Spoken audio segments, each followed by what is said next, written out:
bonjour à tous, Nicole Lernaud de l'association ASECO CFDT, l'association de consommateurs. Eh bien, comme d'habitude, je vais vous donner un petit flash conso. Et là, aujourd'hui, ça va être un flash spécial logement. On va parler un petit peu des aides au logement. Je ne rentrerai pas dans les détails des chiffres pour les ressources, etc. Comme d'habitude, si vous avez besoin de renseignements, vous téléphonerez à l'ASECO. L'aide au logement, c'est-à-dire l'APL, l'ALF, l'ALS, est accordée sous condition par la Caisse des allocations familiales aux particuliers ayant une charge de logement, c'est-à-dire loyer ou remboursement de prêt. Son montant, il varie selon la composition de la famille, que vous soyez 1, 2, 3 ou 4, le montant du loyer ou la mensualité de remboursement de prêt et surtout la zone. Le montant de l'aide au logement diminue progressivement à partir d'un certain plafond de loyer.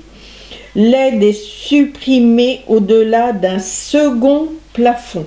En revanche, l'aide est inchangée pour les personnes en situation d'handicap, celles qui accèdent à la propriété, les étudiants logés en résidence universitaire, et les personnes résidant en foyer pour les personnes âgées ou invalides, maisons de retraite, centres de long séjour, en foyer de jeunes travailleurs et résidences sociales.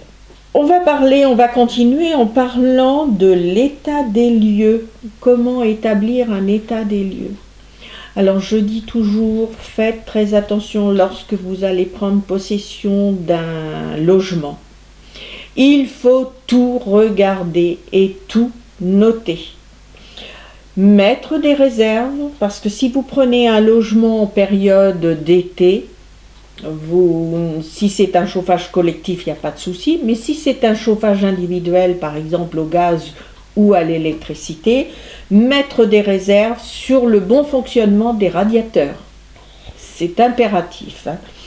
Pareil, mettre des réserves aussi sur le fonctionnement d'un ballon d'eau chaude ou